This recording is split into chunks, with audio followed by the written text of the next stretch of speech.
আজকের আলোচনার বিষয়বস্তু মুসলিম উম্মার সংকট এবং সমাধানের পথ। এটা খুব ভালো যে আপনাদের মধ্যে যারা আজকে উপস্থিত হয়েছেন তাদের বেশিরভাগই তরুণ, এবং এই বার্তাগুলো তরুণদের জন্যই বেশি প্রযোজ্য। তার মানে এই নয় যে বয়স্ক মুরব্বীদের জন্য এই বক্তব্য নয়, ব্যাপারটা এমন নয়।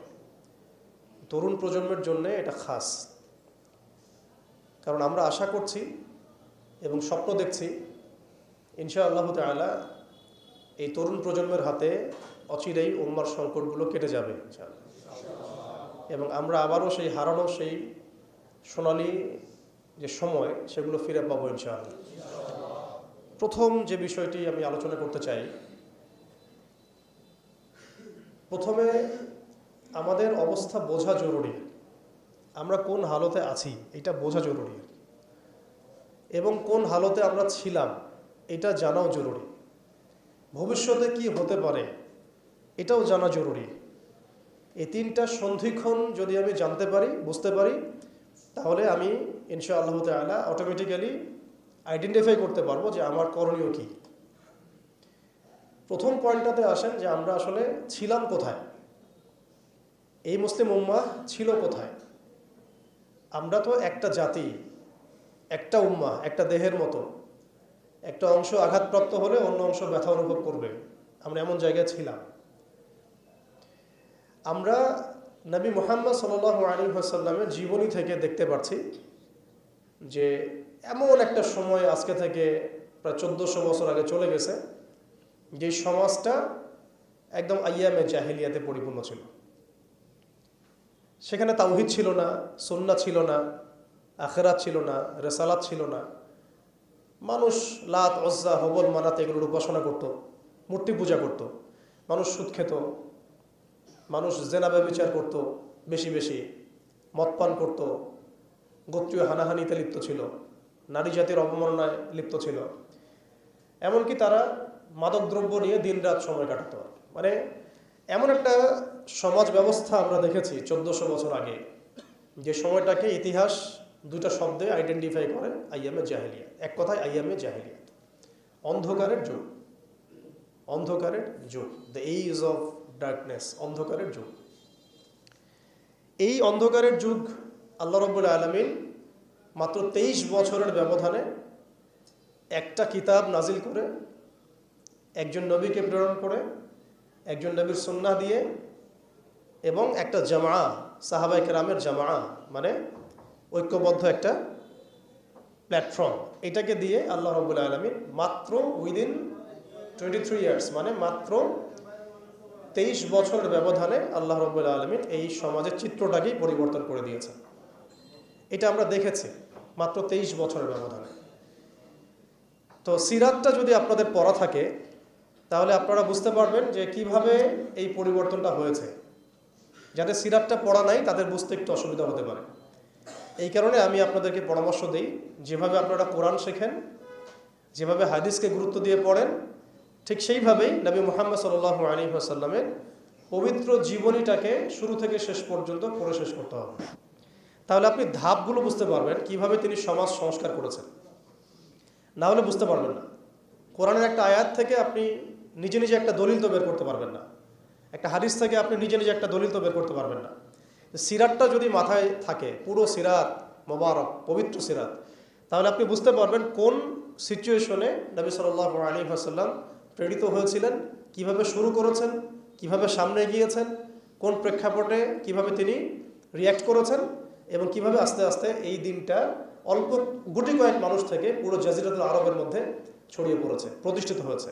এক কথায় দিন কায়েম হয়েছে কিভাবে, এটা বুঝতে হলে সিরাত লাগবে। এটা যদি আমরা 2 মিনিটের মধ্যে বলি, তাহলে প্রথমে নবী সাল্লাল্লাহু আলাইহি ওয়াসাল্লাম ওহী প্রাপ্ত হয়েছেন। সেই ওহীটা হচ্ছে কোরআন এবং হাদিস এবং সুন্নাহ, এবং সেই ওহী দিয়ে তিনি দাওয়াতের কাজ শুরু করেছেন। তিনি মানুষের দরজায় দরজায় যাওয়া শুরু করেছেন। মক্কায় 13 বছর নিরলস পরিশ্রম করে তিনি দাওয়াতের মেহনত অব্যাহত রেখেছেন, এবং দাওয়াতটা ছিল পরিপূর্ণ ইসলামের দাওয়াত, আংশিক দাওয়াত নয়। আমাদের দাওয়াত তার দাওয়াতের মধ্যে কিছু পার্থক্য দেখা যায় অনেক সময়। তার দাওয়াত ছিল পরিপূর্ণ ইসলামের দাওয়াত। আমরা কিন্তু ইসলামের অংশ বিশেষ নিয়ে কথা বলি বেশি, এটা খেয়াল রাখতে হবে। তিনি দাওয়াতের কাজ করেছেন পরিপূর্ণ ইসলামের দাওয়াত, উদখুলু ফিস সিলমি কাফা, এর উপর আমল করার জন্য। এখন এই দাওয়াতের ফলে প্রথম 3 বছর গোপন গোপন দাওয়াত হয়েছে, কিন্তু এই 3 বছরেই এমন কিছু সাহাবী তৈরি হয়েছিলেন যারা পরবর্তীতে বদর, উহুদ, খন্দক, খায়বার কাঁপিয়ে দিয়েছিলেন। যেমন আবু বকর সিদ্দিক, ওমর ইবনে খাত্তাব, ওসমান বিন আফফান, আলী ইবনে আবি তালেব, যায়েদ ইবনে হারসা, তারপরে বেলাল ইবনে রাবাহ, হামজা রাদিয়াল্লাহু আনহু, আব্দুর রহমান বিন আউফ, সাদ বিন আবি ওয়াক্কাস, আবু উবাইদা ইবনে জাররাহ, এরকম বরেণ্য সাহাবী যারা, এই সাহাবীরা তৈরি হয়েছেন কখন? ওই প্রথম সময়ের দিকে, প্রথম 13 বছরে, প্রথম 3 বছর গোপন দাওয়াতে এরকম বরেণ্য সাহাবায়ে কেরাম ইসলাম কবুল করা শুরু করেন। এরপরে দাওয়াতের গতি আরও বেগবান হয় যখন মক্কার শক্তিশালী কিছু মানুষ ইসলাম কবুল করেন, যেমন হামজা রাদিয়াল্লাহু আনহু, ওমর ইবনে খাত্তাব, এইরকম কিছু মানুষ। কারণ তাদের একজনের বক্তব্য বা একজনের অবস্থান সমাজে আরও 100 জনের সমান ছিল, 1000 জনের সমান ছিল। যখন সমাজে দাওয়াতের মধ্য দিয়ে প্রভাবশালী কিছু ব্যক্তি ইসলামের দিকে চলে আসে, তখন ইসলাম শক্তিশালী হয় এবং দাওয়াতটা বেগবান হওয়া শুরু হলো। দাওয়াত যত বেগবান হওয়া শুরু হলো, ততই কাফেরদের নির্যাতন বাড়তে থাকলো। দাওয়াত যত বেগবান হচ্ছিল, নির্যাতনের মাত্রা তত বাড়ছিল। আমরা বিপরীতভাবে বলতে পারি, নির্যাতনের মাত্রা যত বাড়ছিল, দাওয়াতও তত বেগবান হচ্ছে। আজকের বিষয় তাই হচ্ছে। ইসলামকে মুছে ফেলার যত চেষ্টা করা হচ্ছে, ইসলাম ততই ছড়িয়ে পড়ছে, আলহামদুলিল্লাহ। তো এই বিষয়গুলো সিরাত থেকে দেখবেন সব মিলে যাবে। ওই যে আইয়ামে জাহিলিয়াতের বর্ণনা দিলাম, এখনকার বিশ্বে এই প্রত্যেকটা জাহিলিয়াত মজুদ আছে। প্রথমে যে আইয়ামে জাহিলিয়াতের যে খাসলতগুলো বললাম, সেগুলো এখনকার বিশ্বে শতভাগ মজুদ আছে। এটা অনেক লম্বা আলোচনা। এখন তো মানুষ সরাসরি মুসলিমরা লাত, ওজ্জা, হবল, মানাতের ইবাদত না করলেও অদৃশ্য কিছু শিরকি মতবাদের ইবাদত করে, যেমন গণতন্ত্র, যেমন কমিউনিজম, ধর্মনিরপেক্ষতাবাদ, তারপরে জাতীয়তাবাদ, তারপরে এথিজম, নাস্তিকতা। এগুলো কিছু পশ্চিমা মতবাদ। এগুলো দেখা যায় না, ছোঁয়া যায় না, ভার্চুয়াল, ইনভিজিবল, কিন্তু এগুলো একটা আদর্শ। যে আদর্শগুলোর মধ্যে কুফর আছে, শিরক আছে, হারাম আছে, তাগুত আছে। সরাসরি মূর্তির সামনে সেজদা না করলেও অবচেতনভাবে মুসলিমরা আজকে এই মতবাদগুলোর পূজা করতেছে। এটাও শিরকের মধ্যেই পড়ছে, আংশিক হইলেও। কোনো কোনো ক্ষেত্রে যদি আকীদা ঠিক না থাকে, তাহলে পরিপূর্ণ শিরক হবে। এখন কথা হচ্ছে, এটা গেল মুসলমানদের অবস্থা। অমুসলিমরা তো মূর্তি পূজা করছেই। বিশ্বের বেশিরভাগ মানুষ এখন দেখা যাচ্ছে খ্রিস্টান ধর্মাবলম্বী, যারা ঈসা আলাইহিস সালামকে আল্লাহর পুত্র সাব্যস্ত করছে, নাউযুবিল্লাহি মিন যালিক। ইহুদিরা ওজাইর আলাইহিস সালামকে আল্লাহর পুত্র সাব্যস্ত করছে। আর মালউন যারা, মালউন মুশরিক, তারা কি করছে এটা তো আপনারা দেখতেই পাচ্ছেন। তারা লক্ষ কোটি দেবতার পূজা করছে, প্রকৃতি পূজা করছে। এর বাইরে আবার নতুন মতবাদ আসছে এখনকার বিশ্বে, নাস্তিকতা, যেটা এত এত উঁচু স্তরে ছিল না বিশ্বে কখনো। এই নাস্তিকতা দিন দিন এটা বাড়ছে আর বাড়ছে, বাড়ছে আর বাড়ছে। মানুষকে আল্লাহর দাসত্ব থেকে বের করে অন্য কোনো সত্তার দাসত্বের দিকে তারা নিয়ে যাওয়ার চেষ্টা করছে নাস্তিকতার আদলে। পরে দেখবেন, সামনে দেখবেন সেই সত্তা মাসিহুদ দাজ্জালের রূপে আত্মপ্রকাশ করবে ইনশাআল্লাহ তাআলা। এটাও সামনে হবে। এখন যাই হোক, ওই জাহালাতগুলো এখন দূর হয় নাই, বরং বহু উঁচু স্তরে এটা সমাজে ছড়িয়ে পড়েছে আরো। কারণ সেই স্বর্ণযুগ থেকে আমরা বের হয়ে আসছি, সেই স্বর্ণযুগ আমাদের এখন তো নাই। এখন ওই যে সুদ, এই সুদ এখন হয়েছে বিশ্ব ব্যবস্থার সুদভিত্তিক ব্যাংকিং সিস্টেম। একই সুদ, বরং তার চেয়ে ভয়াবহ। 90% মুসলিম সুদের সাথে সম্পৃক্ত, অলমোস্ট। হিসেব করে দেখেন আপনারা। থাকতে হবেই ওয়ার্ল্ড ব্যাংকের আন্ডারে, IMF এর আন্ডারে, ফেডারেল রিজার্ভ ব্যাংকের আন্ডারে। আর এই ব্যাংকগুলো বেসিক্যালি পশ্চিমাদের স্বার্থে তৈরি করা হয়েছে এবং এরাই ইসরায়েলকে টিকিয়ে রেখেছে। ইসরায়েলকে কিন্তু শুধুমাত্র আপনার সামরিক শক্তি দিয়ে টিকিয়ে রাখা হয় না, এদেরকে অর্থনৈতিক শক্তি দিয়ে টিকিয়ে রাখা হয়েছে। এবং এই শক্তিগুলো হাসিল করছে তারা এই ওয়ার্ল্ড ব্যাংক থেকে, IMF থেকে, আর খাস করে ফেডারেল রিজার্ভ ব্যাংক থেকে, যেটা 1800 শতকের শুরুর দিকে তারা চালু করেছিল আর কি। তো অনেক গভীর বিষয়গুলো। মূল কথা হচ্ছে, ওই সুদভিত্তিক অর্থ ব্যবস্থা এখন পর্যন্ত যায় নাই। বরং এখন ওয়ার্ল্ড ওয়াইড এটাকে আমরা বলি গ্লোবালাইজেশন হয়েছে। মাদক সেটা কি থেমে গেছে? আইয়ামে জাহিলিয়াতের মাদক এখন বরং আরও উঁচু স্তরে আছে। কোন মুসলিম কান্ট্রি আছে যেটা মাদক মুক্ত? আরবের মধ্যেও দেখবেন মানুষ ওপেনে মাদক খাচ্ছে এখন, আরবের মধ্যেই।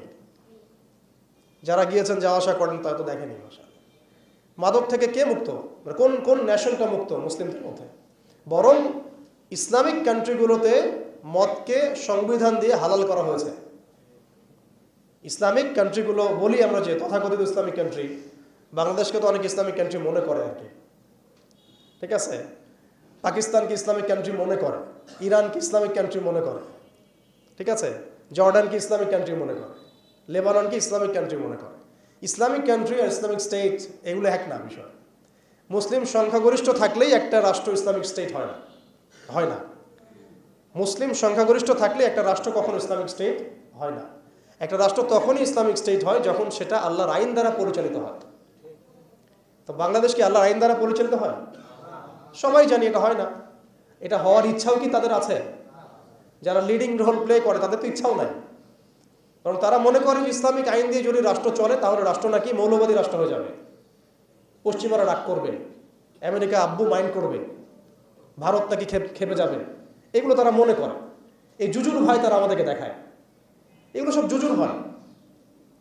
অথচ রাসূলুল্লাহ সাল্লাল্লাহু আলাইহি ওয়াসাল্লাম যখন মদিনা রাষ্ট্র কায়েম করেছেন তখন বিশ্বে রোমানরা পরাশক্তি ছিল, পারস্যরা পরাশক্তি ছিল।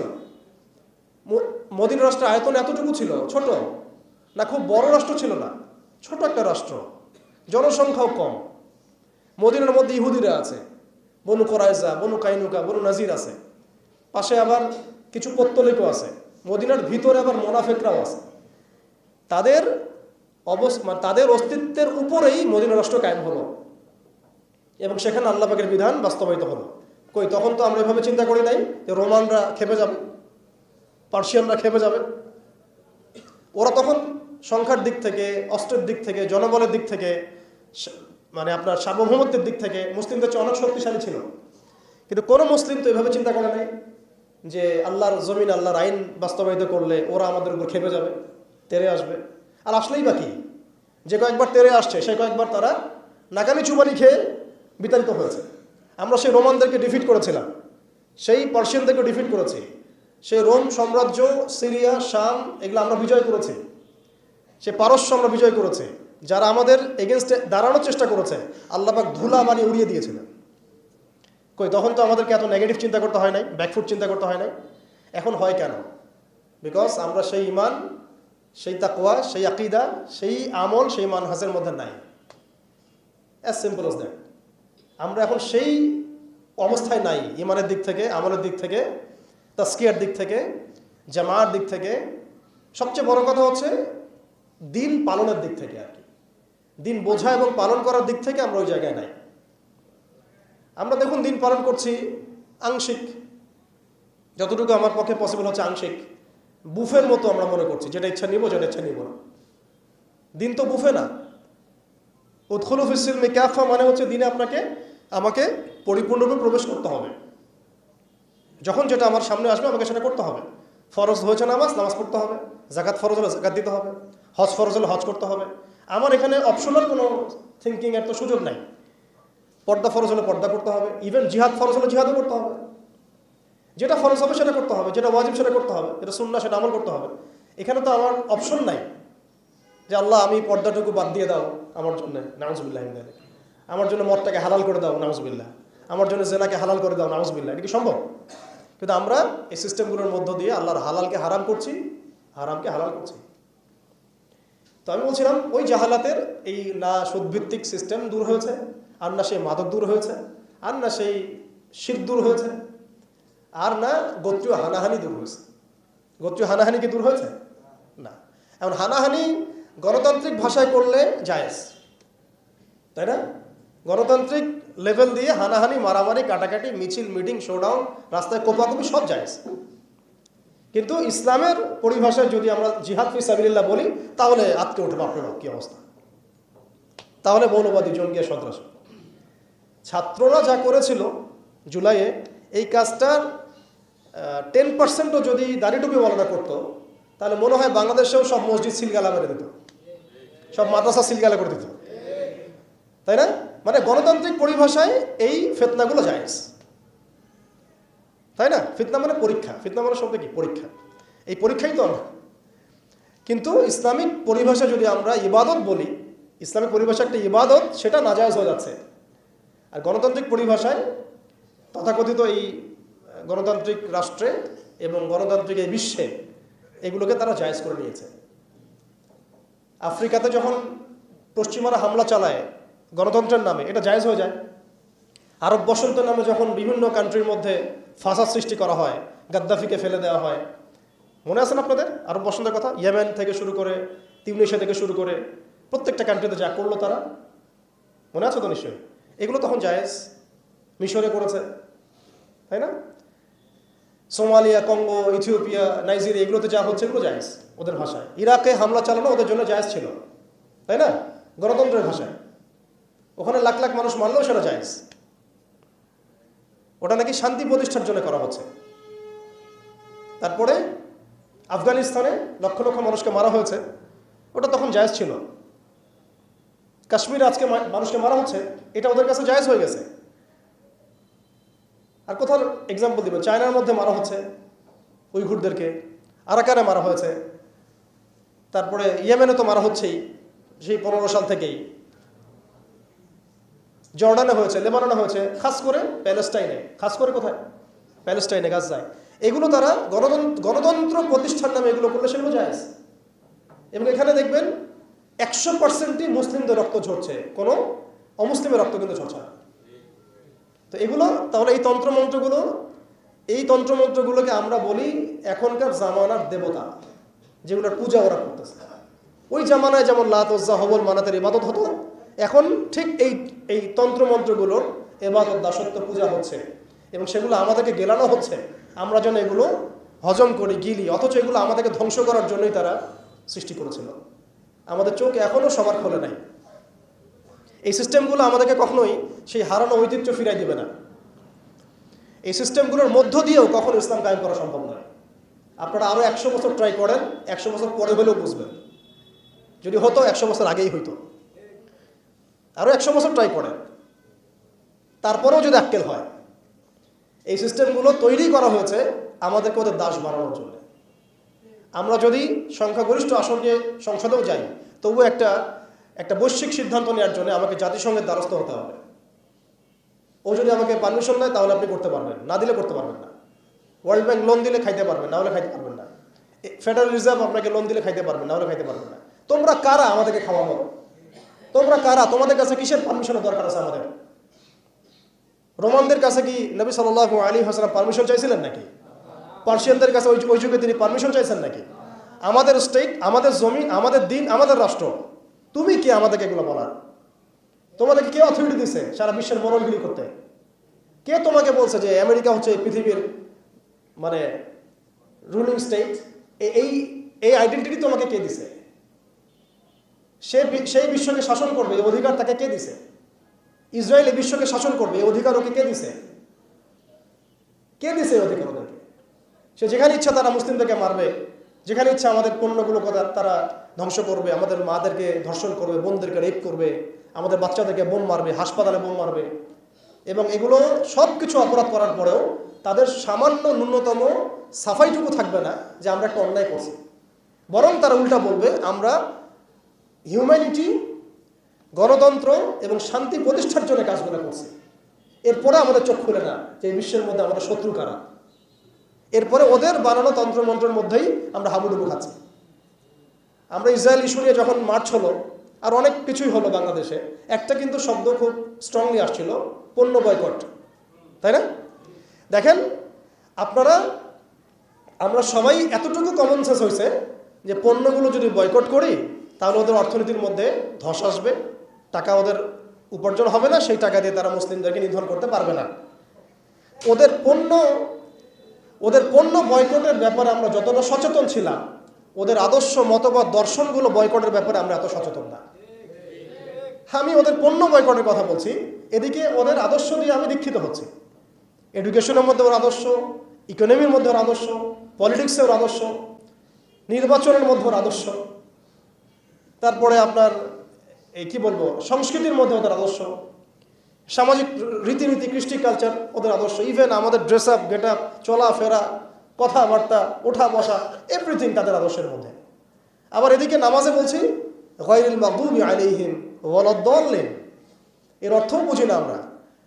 গায়রিল মাগদুবি আলাইহিম ওয়ালাদ-দাল্লিন, আল্লাহ আমাদেরকে তাদের পথে চালায়ও না যারা কিনা মাগদুব আর যারা কিনা দাল্লিন। নবীজিকে জিজ্ঞাসা করা হচ্ছে কারা মাগদুব ইয়া রাসূলুল্লাহ, কারা দাল্লিন? নবীজি বলছেন মাগদুব হচ্ছে হুমুল ইহুদি, তারা হচ্ছে ইহুদি, আর দাল্লিন হুমুন নাসারা, তারা নাসারা খ্রিস্টান। প্রত্যেক নামাজে 17 বার বলেন, প্রতিদিন 17 বার পড়েন ফরজ নামাজে কমপক্ষে, যে আল্লাহ আমাকে ইহুদিদের পথ থেকে বাঁচাও, খ্রিস্টানদের পথ থেকে বাঁচাও, ওদের আদর্শে আমাদেরকে চালায়ও না। আপনার আমার জীবনের প্রতিটা ডিপার্টমেন্ট এই আদর্শে দীক্ষিত। এমনভাবে আমরা অবচেতন মনে এদের দাসত্ব করছি, মনে হচ্ছে যেন এর বাইরে কোনো পথই নাই, কোনো পদ্ধতি নাই, যেন এর বাইরে কোনো আমাদের উদ্ধার পাওয়ার উন্নতি করার কোনো রাস্তাই মনে হয় খোলা নেই। এরা আসছে কতদিন হলো পৃথিবীতে, আপনি বলেন তো আমাকে? এরা পৃথিবীতে আসছে কবে থেকে? এই পশ্চিমাদের যে দৌরত্ব উত্থান, এটা কতদিন থেকে? 100 বছর, 150 বছর, 200 বছর, সর্বোচ্চ 300 বছর, সর্বোচ্চ 300 বছর যদি আপনি ফরাসি বিপ্লব থেকে হিসাব করেন, সর্বোচ্চ 300 বছর। 1400 বছর আগে নবী মুহাম্মদ সাল্লাল্লাহু আলাইহি ওয়াসাল্লাম যে ইনসাফ, যে ঈমান, আদালত, আমানত, ইসলামিক স্টেট, শরিয়া, ইমারা, খিলাফা কায়েম করে দিয়ে গেলেন। তারপরে 1200 বছর তো আমরা বিশ্ব চালাইছি। কত বছর? 1200 বছর। এই 1200 বছর আমরা বিশ্বকে চালাইছি। ওরা আমাদের রাষ্ট্রে থাকতো কর দিয়ে, জিজিয়া দিয়ে থাকতো, ওরা আমাদের রাষ্ট্রে জিজিয়া দিয়ে থাকতো।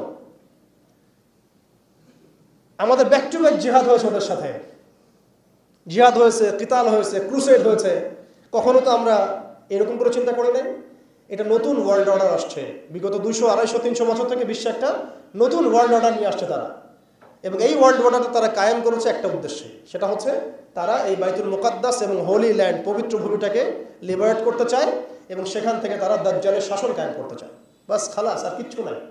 বিশ্বের যা কিছু হচ্ছে এটা কোনো না কোনোভাবে এর সাথে সম্পৃক্ত।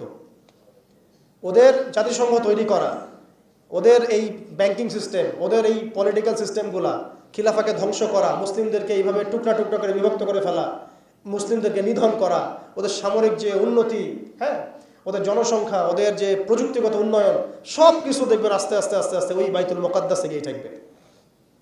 ওরা চায় ওই জায়গা থেকে বিশ্বকে শাসন করতে, ওরা চায় ওই জায়গা থেকে বিশ্বকে শাসন করতে। এবং ইসরায়েল নিজস্ব একটা রাষ্ট্র না, একটা প্রক্সি রাষ্ট্র। তাকে জন্ম দিয়েছে ব্রিটেন, তাকে জন্ম দিয়েছে ব্রিটেন, ওকে ভরণ পোষণ দিয়েছে ব্রিটেন। তারপরে ওকে আজকে এই বড় করেছে, এই যৌবনে নিয়ে আসছে আমেরিকা, পশ্চিমারা। খালাস, ও একা কিছু ছিল না। কি উদ্দেশ্যে? কারণ তারা তাদের যে গন্তব্য সেটা সম্পর্কে সচেতন। তারা তাদের ধর্মগ্রন্থে এখনও লেখা আছে যে তালমুদ নামক কিতাবে, যে শেষ জামানায় ওদের একজন মিসায়া আসবে। মিসায়া, আমরা বলি মাসিহ, তারা বলে মিসায়া। যে মিসায়া আসলে পরে তারা জেরুজালেম থেকে পুরো বিশ্বকে শাসন করবে। জেরুজালেম এক্স্যাক্টলি নাই, আসছে হোলি ল্যান্ড। তো হোলি ল্যান্ডের কেন্দ্র তো জেরুজালেমই আর কি। সেই হিসেবে বললাম হোলি ল্যান্ডটা কি মিশরের নীলনদ থেকে ইরাকের ইউফ্রেটিস নদী পর্যন্ত, মিশর থেকে ইরাক, এই পুরো জায়গাটা ওরা উন্মুক্ত করতে চায়। করতেছে কিনা?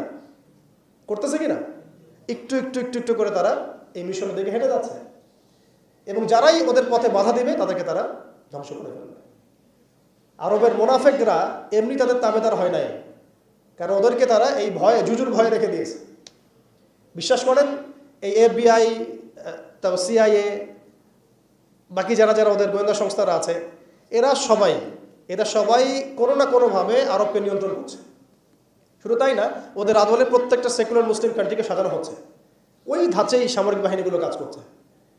তাদের মিশন আমরা সার্ভ করতেছি, তাদের মিশন মুসলিমরা সার্ভ করতেছে। ওদের ওয়ার্ল্ড ব্যাংক, IMF কিছুই করতে পারতো না যদি আরবরা তাদেরকে তেল না দিত।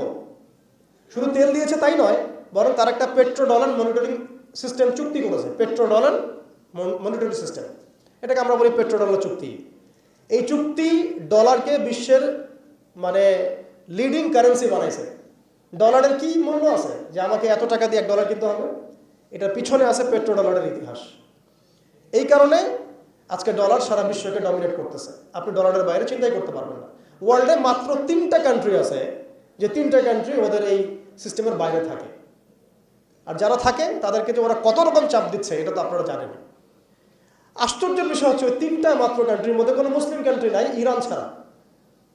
যদি ইরানকে আমরা প্রপারলি ইসলামিক কান্ট্রি বলি না, কিন্তু ওই ইরানই ওদের বাইরে আছে। কিন্তু আরবের যারা সুন্নি কান্ট্রি তারা কেউ ওখানে নাই। মানে আরবের সুন্নি কান্ট্রিরা তারা ওই চুক্তির ভিতরে আছে, ইরান শিয়া তারা চুক্তির বাইরে আছে। তাহলে আমরা কোথায় শিক্ষা নিলাম? আমি এখানে ইরানের প্রশংসা করছি না, ইরানের কাছে আশা করার কিছু নাই। যত কিছুই বলুক আমি পারমাণবিক বোম মেরে দেবো, এই করবো সেই করবো, কিছুই করবে না। করলে আগে করতো ইল্লা মাশাআল্লাহ। কথা হচ্ছে জানেন, ওই 3টা কান্ট্রির মধ্যে উত্তর কোরিয়া আছে। উত্তর কোরিয়ার মতো ছোট্ট একটা রাষ্ট্র, সে এই ওদের এই বলয় থেকে বেরিয়ে থাকতে পারে, আমাদের সাহস হয় না। আমাদের 57টা কান্ট্রি, কোটি কোটি জনগণ, খনিজ সম্পদ, তেল গ্যাস, আর কি নাই, জনবল, সামরিক বাহিনী, প্রযুক্তি, ম্যান পাওয়ার সবই আছে। আমি বললাম শুধু ওই সিরাতের আদলে হাঁটি নাই, ওই সিরাতের শিক্ষা থেকে আমরা শিক্ষা নেই নাই, ওই জজবা ওই ইমান আমাদের মধ্যে থেকে চলে গেছে। আমরা ওই স্বপ্ন দেখাই বন্ধ করে দিয়েছি যে আমরা একসময় বিশ্বকে শাসন করতাম। এই স্বপ্নটা দেখাই বন্ধ হয়ে গেছে। মানুষ তো বাঁচেই স্বপ্ন নিয়ে যে আমি এরকম ছিলাম, আমাকে ওই জায়গায় যেতে হবে। মানুষ তো বাঁচেই একটা উদ্দেশ্য নিয়ে, গন্তব্য নিয়ে। আপনার লাইফের একটা গন্তব্য আছে, আপনি এই জিনিস অ্যাচিভ করতে চান এবং আপনি সেই পথে হাঁটছেনও, পরিশ্রম করছেন। আল্লাহ চাইতে একদিন আপনি অ্যাচিভ করবেন ইনশাআল্লাহ। কিন্তু যার লাইফে কোনো গোলই নেই তাদের কি হবে? উম্মাহ আজকে এরকম একটা অবস্থায় আসছে। আমি এখানে আমভাবে সবার কথা বলছি না। যাদের স্বপ্ন দেখার তারা ঠিকই দেখছে, যাদের কাজ করার তারা ঠিকই করছে, তারা কেউ বসে নাই। যাদের জীবন দেওয়া তারা ঠিকই দিচ্ছে, যাদের প্রতিবাদ করার তারা ঠিকই করছে, যাদের জালেমের এগেনস্টে দাঁড়ানো তারা দাঁড়াচ্ছে কি না? সারা ওয়ার্ল্ডে যাদের এই জজবা আছে তারা ঠিকই কাজ করছে। আমি আমভাবে সবাইকে বোঝাই নাই, মেজরিটিকে বোঝাচ্ছে। তো যাদের কাজ করার তারা তো করছে এবং যারা সফল হওয়ার তারা তো হবে ইনশাআল্লাহ। আল্লাহ পাক যেন আমাদের প্রত্যেক বিশ্বের বিভিন্ন জায়গায় আমাদের যে ভাইয়েরা দিন প্রতিষ্ঠার জন্য কাজ করছেন সবাইকে বিজয় দান করে নেন। এখন সময় আমাদের হাতে অল্প, আমি শেষ করবো এখান থেকে। এখানে আসেন, আমি যে কথাটা বলতে যাচ্ছিলাম যে সিরাতের আদলে নবী সাল্লাল্লাহু আলাইহি ওয়াসাল্লাম এইভাবে দাওয়াতের কাজ করার পরে সবর করে, ধৈর্য ধরে, প্রয়োজনে হিজরত করে, তারপরে আবার মদিনা রাষ্ট্র কায়েম করেছেন। তারপরে দাওয়াতের সাথে সাথে জিহাদ, কিতাল এগুলোর মধ্য দিয়ে তিনি পুরা মক্কা বিজয় করলেন এবং মক্কা বিজয়ের এই যে ভিত্তি এর উপর দাঁড়িয়ে পুরা আরব বিজয় হলো এবং এই ভিত্তির উপর দাঁড়ায় 4 খলিফা 30 বছর শাসন করলেন, তাই না? তখন কি ইসলাম এরকম সংকুচিত অবস্থায় ছিল, দুর্বল অবস্থা ছিল? মোটেই না। বরং স্পেন থেকে এদিকে চায়না পর্যন্ত, এইদিকে আফ্রিকা থেকে নিয়ে পুরো সিন্ধু পর্যন্ত এই পুরো জায়গাটা আমাদের ছিল। সুবহানাল্লাহ। চিন্তা করা যায়? চিন্তা করছেন একবার যে উমর রাদিয়াল্লাহু আনহু একটা এই খেজুরের বানানো মসজিদে বসে আছেন? ভাবা যায়? এই মাটির মধ্যে তিনি শুয়ে আছেন। রোমান সম্রাটের একজন দূত এসে দেখলো তিনি মাটিতে শুয়ে আছেন, দুপুরবেলা রেস্ট নিচ্ছেন। আর তার বাহিনী এইদিকে পৌঁছে গেছে একেবারে শাম পর্যন্ত, এদিকে পৌঁছে গেছে পারস্য পর্যন্ত। ভাবা যায় এগুলা? ওসমান রাদিয়াল্লাহু আনহুর সময় একদম সাইপ্রাস দ্বীপপুঞ্জ থেকে শুরু করে বাকি সব বিজয় হয়েছে। উমাইয়াদের সময় দেখা গেছে একদম স্পেন থেকে নিয়ে এদিকে চায়না পর্যন্ত, আর বললো আফ্রিকা থেকে নিয়ে সিন্ধু পর্যন্ত বিজয় হয়েছে। আব্বাসীয়দের সময় হয়েছে। এইভাবে প্রায় 1250 বছর আমরা ওয়ার্ল্ডকে শাসন করছি। তখন একটা মুসলিম নারীর দিকে চোখ তুলে তাকানোর জরুরত কেউ করতো না। একটা মুসলিম ভাইকে অন্যায়ভাবে হত্যা করবে সাহসী কারো ছিল না, গায়ে টোকা দিবে এই সাহসী ছিল না। আজকে আমাদের চোখের সামনে বিগত 100 বছরে আমার তো মনে হয় মিনিমাম 10 কোটি মুসলমানকে হত্যা করা হয়েছে। মিনিমাম 10 কোটি মুসলমানকে হত্যা করা হয়েছে বিগত এই 100 বছরে। মানে একেবারে চিহ্নিত করে করে মারা হচ্ছে, ইস্যু তুলে তুলে মারা হচ্ছে। যখন কোনো ইস্যু নাই, সবাই শান্তিপূর্ণ অবস্থায় থাকতে যাচ্ছে, তখন জঙ্গি ইস্যু তৈরি করা হচ্ছে, কোন নাটক সাজানো হচ্ছে। আরে মারবি বা যুদ্ধ করবি তো ঘোষণা দিয়ে কর, লুকাচুরির কি আছে? মুসলিমদেরকে মারার জন্য ভারতে নতুন নতুন পায়তারা চলতেছে। এখন আমাদের এই ভাইরা তো বদ্ধ একটা জায়গায়। আপনারাই বলেন তারা কি করবে এখন? তারা মিশন নিছে, রাষ্ট্রীয়ভাবে মিশন নিছে মুসলিম নিধনের। এখন এই ভাইদের কোনো রাষ্ট্র নাই, কোনো জামা নাই, কোনো আমির নাই, কোনো এদাদ নাই, কোনো জিহাদের কোনো মানে ওখানে অবস্থাই নাই করার মতো তাদের, তাই না? ভিতরে কথা বলছি আমি, কাশ্মীরের কথা বলছি না। তাহলে এই ভাইরা এখন কি করবে? তো এই যে অবস্থা, এই অবস্থা কি মনে করছেন আমাদেরকে প্রভাবিত করবে না? অভ্যন্তরীণভাবে এখানে বাংলাদেশে আমরা বেশিরভাগ মুসলিম হলেও আমাদের আশেপাশে চতুর্দিকে ঘোরাফেরা করতেছে কুফাররা, চতুর্দিকে ঘোরাফেরা করতেছে। আপনি কাকে বিশ্বাস করবেন? চায়নাকে বিশ্বাস করবেন? ভারতকে বিশ্বাস করবেন? নেপাল ভুটানকে বিশ্বাস করবেন? না মায়ানমারকে বিশ্বাস করবেন? আপনি যাবেন কোন দিকে? আমাদের প্রস্তুতিটা কি? আমাদের প্রিপারেশন কি? রাষ্ট্র কি প্রিপারেশন নিচ্ছে? আমার কথা হচ্ছে রাষ্ট্র নাকি যুদ্ধ করে? সবাই বলেন একটা কথা না, রাষ্ট্রের অধীনে যুদ্ধ। তো রাষ্ট্র কি প্রিপারেশন নিচ্ছে? রাষ্ট্রের সেই ফিকির আছে কিনা? রাষ্ট্রের তো এই ফিকিরটুকু নাই যে রাষ্ট্রের মধ্যে ইসলামিক আইনগুলো বাস্তবায়িত হোক। এইটুকু ফিকির নাই তো আপনাদের। যারা ইলেকশন নির্বাচন গণতন্ত্র এগুলো করতেছেন, কার ফিকির আছে? আল্লাহর কসম করে বুকে হাত দিয়ে বলেন তো কার ফিকির আছে ক্ষমতায় গিয়ে আপনি আল্লাহর আইন বাস্তবায়ন করবেন? ইসলামপন্থী ভাইদের কথা বাদ দিচ্ছি, ইসলামপন্থী ভাইদের কথা বাদ দিলাম, আমি সেকুলারদের কথা বলছি, ডেমোক্রেটিকদের কথা বলছি। কারণ রাষ্ট্র চলে আসছে এইভাবেই। আর যারা ফিকির করছেন ইসলাম নিয়ে আমি যাব, ওখানে গিয়ে এটা করবো, এটা আপনি ডেমোক্রেটিক সিস্টেমে করতে পারবেন না। আপনাকে সিস্টেমটা সরাই ফেলতে হবে। গণতন্ত্র বলে কোনো শব্দই রাখা যাবে না, তারপরে শরিয়া কায়েম করতে পারবেন। শরিয়া আর গণতন্ত্র একসাথে থাকতে পারে না। শরিয়া, গণতন্ত্র, ধর্মনিরপেক্ষতাবাদ, কমিউনিজম এগুলো একসাথে থাকতে পারে না। একটা বোতল, এর মধ্যে আছে আপনার বিষ, এখানে আপনি দুধ খেতে পারবেন না। একটা বোতল, এখানে আছে বিষ, আপনি এটাকে 1000 বার ধুইতে হবে, ধোয়ার পরে আপনি দুধ ঢালতে পারবেন, খাওয়ার রিস্ক দিতে পারবেন, তাও খাবেন কিনা সন্দেহ আছে। আর এগুলো তো হচ্ছে মারাত্মক শিরকের বিষ। এগুলো পশ্চিমাদের দাসত্ব করাবে আপনাকে। আমাদের হচ্ছে বড় কান্ট্রি আছে একটা তুরস্ক, একটা ইসলামিক ল বাস্তবায়ন করছে কিনা দেখায়। বড় একটা কান্ট্রি আছে মিশর, দেখায় না আমাকে একটা ইসলামিক ল বাস্তবায়ন করতে পারছে কিনা। তিউনিশিয়া পারছে কিনা, আজারবাইজান পারছে কিনা, মরক্কো পারছে কিনা, ইথিওপিয়া পারছে কিনা? আপনারা বলেন পারছে কি? ইয়েমেন পারছে কিনা, জর্ডান পারছে কিনা, লেবানন পারছে কিনা? পারে নাই। আফগানিস্তান পারছে কেন? আফগানিস্তান পারছে কেন? কারণ তারা সিস্টেমগুলোকে সরাই দিছে। সিরাতের আদলে, সিরাতের রক্তে ওরা জমিনকে পবিত্র করে ফেলছে।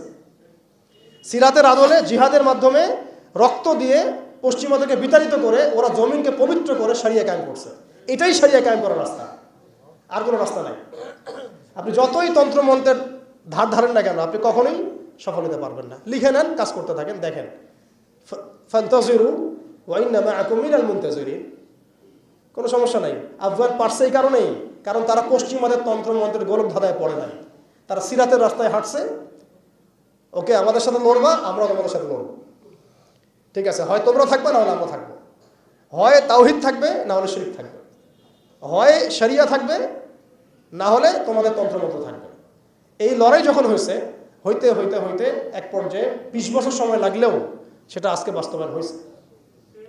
যেটা আপনার আমার অঞ্চলে 100 বছরও হয় নাই, 50 বছরও হয় নাই। এরপরেও আল্লাহ পাক আমাদেরকে চোখের সামনে কিন্তু মিসাল দেখাই দিয়েছেন। তারপরেও আমাদের মধ্যে বোধোদয় হচ্ছে না, আমরা বুঝতে পারছি না যে কোন পথে হাঁটবো। দেশের যত সমস্যা দেখবেন, মিডিয়ায় গেলে মনে হবে দেশের সমস্ত সমস্যার হালত এবং সমাধান হচ্ছে একটা বিষয়। মিডিয়ার ভাষায় মিডিয়ায় ঢোকেন, দেখেন কি হচ্ছে। অনেক প্রবলেম দেশের মধ্যে, সংস্কার, এইটা সেটা অনেক কিছু হচ্ছে।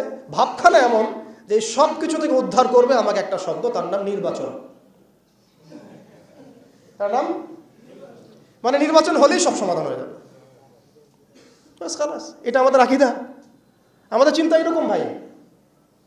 একটা মুদির দোকানদারকে জিজ্ঞাসা করেন, সেও এই কথাই বলবে। আবার বুদ্ধিজীবীকে জিজ্ঞাসা করেন, সেও এই কথাই বলতেছে। টকশোতে বসে সেও এই কথা বলতেছে। এমপিকে বলেন, সেও এই কথা বলতেছে। মানে পুরো অবচেতন দাসত্ব, অবচেতন ইবাদত। দেখেন আমাদের অবচেতন মনে আমরা ইবাদত করে ফেলছি গণতন্ত্রের, পশ্চিমাদের, ওদের তন্ত্রমন্ত্রগুলোর। ইলেকশন দিলে সব সমাধান হয়ে যাবে? কোন পদ্ধতিতে আপনি দিবেন? দেওয়ার পরে কি হবে? মূলনীতি কি থাকবে? সংবিধান কি থাকবে? সংস্কারগুলো কি কি হবে? আপনি কি আল্লাহর জমিন, আল্লাহর দিন কায়েমের দিকে আসবেন কি না? এখানে তো অনেক কথা আছে। এগুলোকে সলিউশন না করে XYZ যেই আসুক, আপনি আমাকে বসায় দিলে আমি কিছুই করতে পারবো না। সিম্পল। আমাকে বসায় দেন, আমি কিছুই করতে পারবো না। আপনি সবচেয়ে পরহেজগার মানুষটাকে বসায় দেন, সেও কিছু করতে পারবে না, কারণ সিস্টেমটাই তাকে করতে দিবে না। এই জিনিসগুলো আমাদের বোঝা উচিত। উম্মার সংকটগুলো এইভাবে আমাদের আইডেন্টিফাই করতে হবে। যে অনেক লম্বা হয়ে যাচ্ছে, হয়তো আমি শেষ করে দিই এখন। শেষ করি ভাই, অনেক লম্বা করা যাবে না, নামাজের ব্যাপার আছে। এখানে আমাদের ওই হারানো ঐতিহ্যটাকে আমরা বুঝতে পারলাম, আমরা কোথায় ছিলাম আমরা, এটা কি বুঝতে পারছেন? এখন দেখেন আমরা আসি কোথায়। এক বাক্যে, আমাদের সারা ওয়ার্ল্ডে কোনো খিলাফা স্টেট নাই, এক নাম্বার কথা। দুই নাম্বার, নাই তো নাই, জেরুজালেম আমাদের হাতে ছিল, ওইটাও আমাদের কাছ থেকে কেড়ে নেওয়া হয়েছে। তারপরে আমাদেরকে এরকম 57টা পিস পিস রাষ্ট্রে ভাগ করা হয়েছে, ওই খেলাফা রাষ্ট্রকে বাদ দিয়ে। এবং প্রত্যেকটা রাষ্ট্রের মধ্যে মোনাফেক শাসক বসায় দেওয়া হয়েছে। একদম খোলামেলা বলে দিলাম, প্রত্যেকটা রাষ্ট্রের মধ্যে ম্যাক্সিমাম মোনাফেক শাসক বসায় দেওয়া হয়েছে, যারা নিজেরাই পশ্চিমাদের হয়ে সার্ভ করবে এবং আল্লাহর জমিনে তাগুত কায়েম করবে, এবং করেছে তারা এটা। তাগুত কি তারা তো বুঝে না, তাগুত মানে শয়তান। যেখানে আল্লাহর বিধান চলে না, ওখানে শয়তানের বিধান চলে, সিম্পল। এটা 1000 জন বুদ্ধিজীবী মিলেও যদি একটা সংবিধান লিখে আর সেখানে আল্লাহ বিরোধী আইন থাকে, সেটা তাগুত। সেটার নাম কি? তাগুত। এই তাগুত মানে শয়তান। কেউ যদি ওর প্রতি ইমানদার হয়ে মারা যায়, জাহান্নামে যাবে। কেউ যদি ওর প্রতি ইমানদার হয়ে মারা যায়, সরাসরি জাহান্নামে যাবে ইনশাআল্লাহ, কারণ সে তাগুতের দাসত্ব করছে। আর আমাদেরকে বলাই হয়েছিল, ওয়ামা ইয়াকফুর বিত্তাগুত ওয়া ইউমিন বিল্লাহ ফাকাদ ইসতামসাকা বিল উরওয়াতিল ওয়াসকা লা ইনফিসামা লাহা ওয়াল্লাহু সামিউন আলিম। সূরা বাকারায় 256 নম্বর আয়াত পড়ে দেখুন, বাসায় গিয়ে আয়াতুল কুরসির পড়ে আছে। তাগুতকে কুফরি না করা পর্যন্ত কেউ মুমিন হইতে পারবে না। তাগুতের সাথে কুফরি না করা পর্যন্ত কেউ মুমিন হইতে পারবে না, এটাই বাস্তব। এখন এইভাবে আমাদেরকে ভাগ করা হয়, মুনাফিক শাসক বসায় দেওয়া হয়। শুধু তাই না, প্রত্যেকটা কান্ট্রির মধ্যে ওই 4 দেবতা 5 দেবতা ঢুকায় দেওয়া হয়েছে, ওই যে বললাম আগে। তারপরে একটা ডিপার্টমেন্ট ধরে ধরে তারা ধ্বংস করছে, একটা ডিপার্টমেন্ট ধরে ধরে। রাজনীতি ধ্বংস করছে, ইসলামিক রাজনীতি সরাই দিয়েছে। অর্থনীতি ধ্বংস করছে, সুদ ঢুকাই দিয়েছে। তার মধ্যে ঘুষ আছে, ইনফ্লেশন আছে, দুর্নীতি আছে, এগুলো তো আছেই। তারপরে সমাজের যে আমাদের ব্যাপারগুলো, সমাজের নীতি নৈতিকতার বিষয়গুলো দেখেন একেবারেই উঠাই দিচ্ছে, দিন দিন উঠাই দিচ্ছে। এখন নাকি আপনি স্ত্রীর সাথে সহবাস করলেও ধর্ষণ হবে। সুবহানাল্লাহ, কি অবস্থা! আর এদিকে আপনি পতিতালয়ে গেলে ওটা হচ্ছে শ্রমিকের কাছে গেছেন আপনি। কি বুঝাচ্ছে আমাদেরকে তাহলে? এটাই তো নাকি? তার তসলিমা নাসরিনকে আমরা এখান থেকে বিতাড়িত করছিলাম কেন? তসলিমা নাসরিনকে আমরা বিতাড়িত করছিলাম কেন? ঘুরে ফিরে তো সেটাই আসতেছে। আবার শুধু তাই না, এখন আবার লিঙ্গ চেক করতে হয়, সে কি নারী না পুরুষ না অন্যান্য। অন্যান্য মানে কি জানেন? অন্যান্য মানে কি ট্রান্স কিনা, ট্রান্সজেন্ডার চালু করে দেওয়া হলো। আরে ভাই, হজের নিবন্ধন করতে গেলেও দেখা যাচ্ছে অন্যান্য আসতেছে। কি বুঝাচ্ছেন আমাদেরকে তাহলে? মানে ট্রান্সজেন্ডারটাকে আপনারা ভিতরে ভিতরে এটাকে প্রমোট করে ফেললেন, লিগালাইজ করে ফেললেন। আবার সমকামিতা তো আছেই, যে না ব্যভিচার এগুলো তো ছড়াচ্ছেই, ফ্রি মিক্সিং দিয়ে দিছে, ছেলেমেয়ের অবাধ মেলামেশা। মানে সমাজের একটা যে স্থিতিশীলতা থাকে মুসলিমদের, এটাকে ধ্বংস করছে এরা। এটা কি পশ্চিমারা এসে করছে? এখানে ওদের অনুগত দাসদেরকে দিয়ে করাইছে। সমাজকে ধ্বংস করছে, অর্থনীতি ধ্বংস করছে, রাজনীতি ধ্বংস করছে। মিডিয়াগুলো ওদের হাতে নিয়ে নিছে। মিডিয়া হাতে নেওয়া মানে হচ্ছে মানে দিনকে ওরা রাত বানাই দেবে, রাতকে দিন বানাই দেবে। আর আপনারা তাদেরকে এত বিশ্বাসও করেন, অনেকে একটু ইসলামিক নিউজ করলে আপনারা বিশ্বাসও করেন। আসার সময় যে আমরা মাওয়াদি আসলাম, ওখানে দেখবেন একটা পোস্টার আছে বড় করে, সেটাতে লেখা আছে যে ওই যে আবু সাইদের ছবি দেওয়া আছে, দিয়ে আছে কি নতুন বাংলাদেশে স্বাগতম না এরকম কিছু একটা, নিচে লেখা আছে প্রথম আলো। দেখেন এদের চরিত্র দেখেন। এরা বিগত প্রায় শুরুর থেকে এরা আজ পর্যন্ত এই তাগুতের সার্ভ করছে, ভারতের দালালি করছে, ফ্যাসিস্টের দোসর ছিল। এরা আমাদেরকে জঙ্গি বানাইছে, এরা বহু মানুষকে কারাগারে পাঠাইছে, এরা বহু মানুষের গুমের জন্য দায়ী, খুনের জন্য দায়ী, হত্যার জন্য দায়ী, ফাঁসির জন্য দায়ী। এরা আবার পাল্টি মারল পরিবর্তিত বাংলাদেশ। দেখছেন? এই হচ্ছে মিডিয়ার অবস্থা। প্রত্যেকটা মিডিয়া ওরা হাতে নিয়ে নিয়েছে, এবং এর সাথে প্রযুক্তিগত উন্নয়ন। আমি তো বলছিলাম যে মানে আমাদেরকে এইভাবে মনিটর করা হতো যে আমাদের ফোনে যদি আপনি একটা কল দেন, মেসেজ করেন, তাহলে আপনি ট্রেস হয়ে যাবেন। এইভাবে মনিটর করা যায়। আপনি গোপনে আপনার স্ত্রীকে কি বলছেন সেটা তারা শুনতেছে আড়ি পেতে। আপনি আমি জানি না। আপনি আপনার ওয়াইফকে ফোনে গোপনে কি বলতেছেন, কিছু আলাপ হতে পারে না, অ্যাডাল্ট হতে পারে কিনা, ওইটা তারা রেকর্ড করতেছে। সুবহানাল্লাহ। এখন টেকনোলজি এই জায়গায়, এআই, এখানে বসে একটা ক্লিক করবে, আপনাকে যদি ওইখানে শ্যুট করতে চাই শ্যুট করা যাবে, ড্রোন এসে আপনার কপালে গুলি মেরে দিয়ে চলে যাবে দূর থেকে। এই প্রযুক্তি দিয়ে এই ফিলিস্তিনে বহু মানুষকে মারা হচ্ছে এখন, রাইট নাও। তো আমি বলতে চাচ্ছিলাম, আমরা কোন জায়গায় আসছি, এই জায়গায় এখনকার হালত, আজকে এই জায়গায় তারা আমাদেরকে নিয়ে আসছে।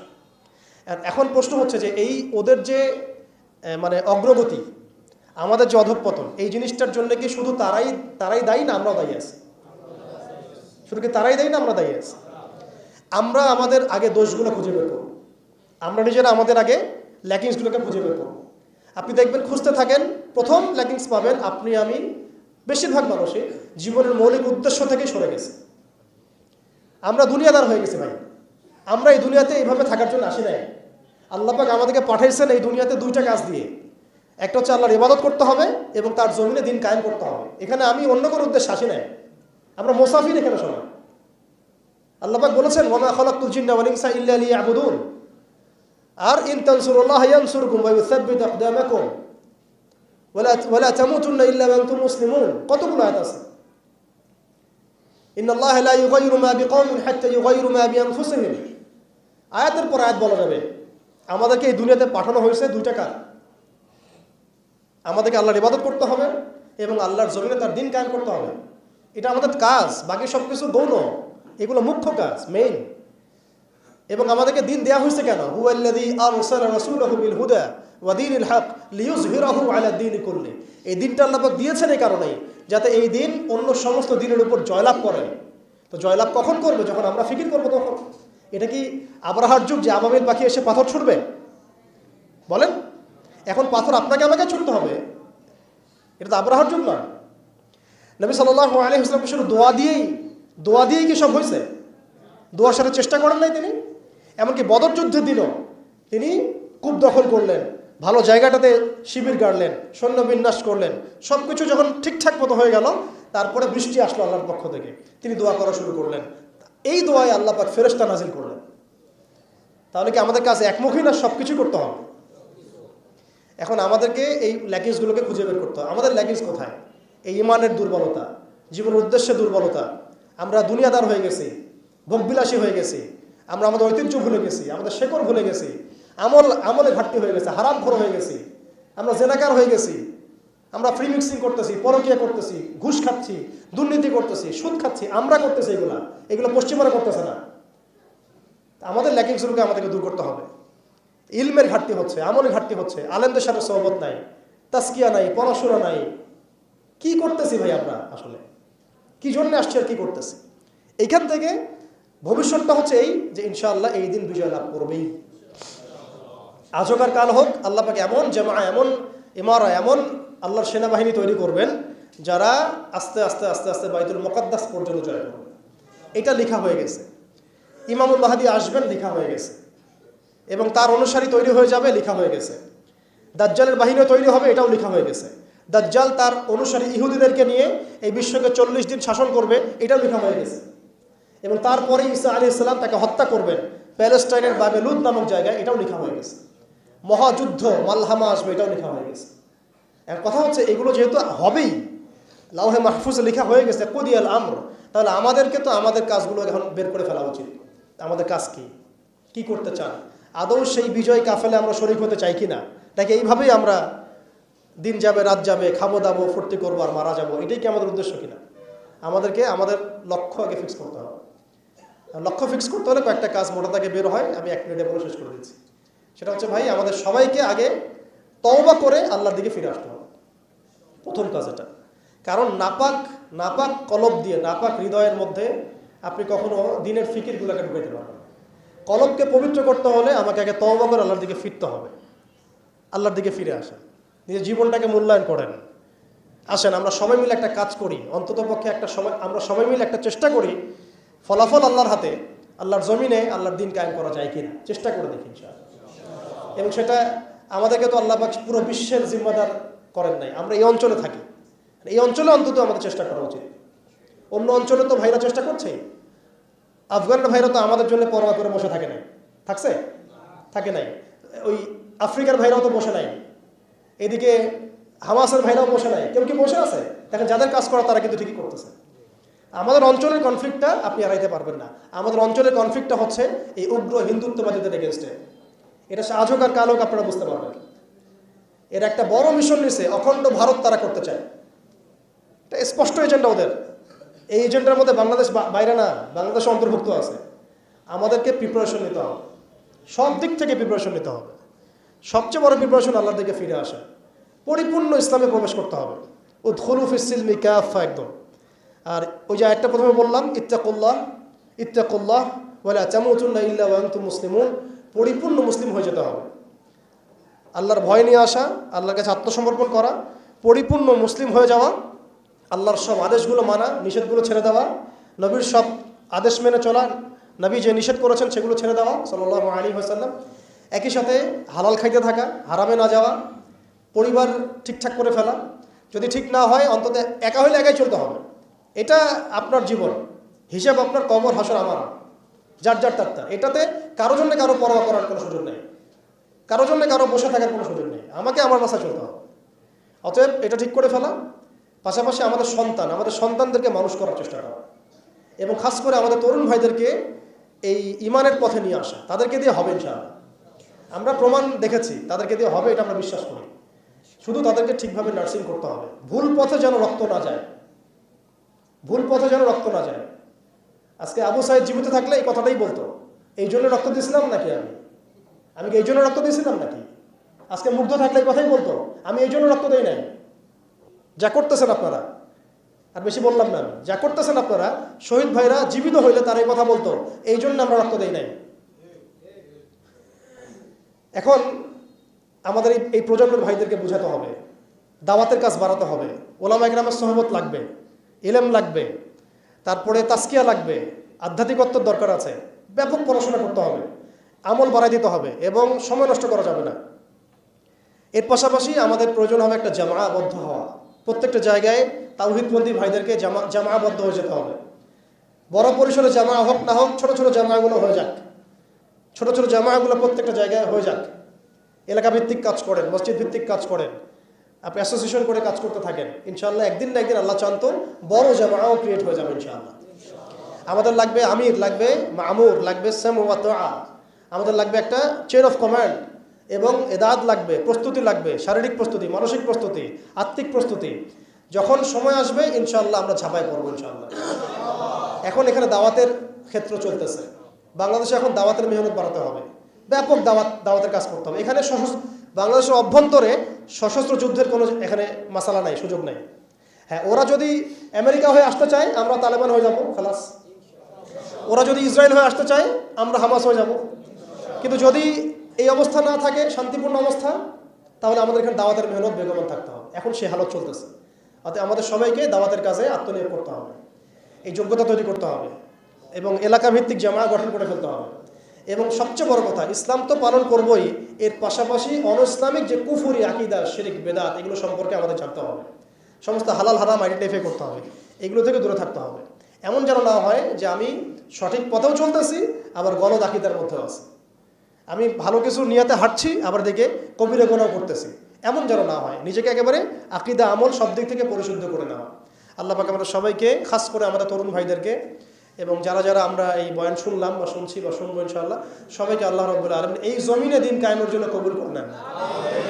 আল্লাহ পাক আমাদেরকে পরিপূর্ণ সত্য ঈমান দান করেন, একদম সাহাবীওয়ালা জিন্দেগি দান করেন, একদম হালালের মধ্যে থাকার তৌফিক দান করেন, সব ধরনের হারাম এবং কবিরা গুনাহ ছাড়ার তৌফিক দান করেন, সমস্ত রকম শিরক, বেদাত এবং বিজাতীয় মতবাদ ছেড়ে দেওয়ার তৌফিক দান করেন। খাস করে আল্লাহ পাক আমাদের মধ্যে একটা ভ্রাতৃত্বের বন্ধন দান করেন। যারা যে ভাইরা দেশের মধ্যে কাজ করছেন সবার সাথে হৃদ্যতাপূর্ণ সম্পর্ক রাখার তৌফিক দান করেন, এবং আমাদেরকে একটা ঐক্যবদ্ধ প্ল্যাটফর্ম দান করেন। বহির্বিশ্বে যা হচ্ছে, আশেপাশে যা হচ্ছে, রাষ্ট্র, অর্থনীতি, জিওপলিটিক্স, সব কিছু সম্পর্কে একদম চোখ কান খোলা রাখার তৌফিক দান করেন। যখন যে হালত আসবে সেইভাবে আমরা রিয়াক্ট করবো ইনশাআল্লাহ। এখন আমাদের কাজগুলো যেগুলো বললাম এগুলো আমরা করতে থাকবো, এবং এগুলোর সাথে সাথে আমরা ব্যাপক দাওয়াতের কাজ করতে থাকবো। আল্লাহ পাক আমাদের সবাইকে যেন দিনের জন্য কবুল করেন।